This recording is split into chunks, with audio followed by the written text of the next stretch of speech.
పంచాయతీ అండి. వాటిట్లో రాసేటప్పుడు ఇప్పుడు హైదరాబాద్లో ఏమని రాస్తాం?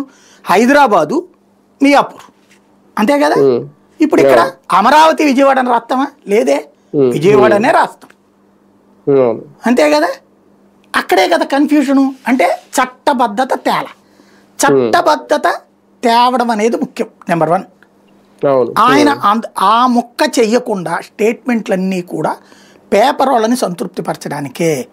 ఎందుకు చెయ్యట్లేదు స్టిల్ నౌ? అసలు రీజన్స్ 2 ఉన్నాయి. నెంబర్ 1 ఏంటంటే, ఇది చేసేస్తే ఇప్పుడు inner ring road, outer ring road plus ఈ 4 కలిపి ఏరియాలు ఉంటాయో అక్కడ డెవలప్మెంట్ జరుగుతుంది. అదొక నిశ్శబ్ద రాజధాని, లేదా చంద్రబాబు గారి వాడిన గత పదజాలం డెత్ సిటీస్. నోయిడా పొద్దున్నే వెళ్తారు, సాయంత్రం వచ్చేస్తారు.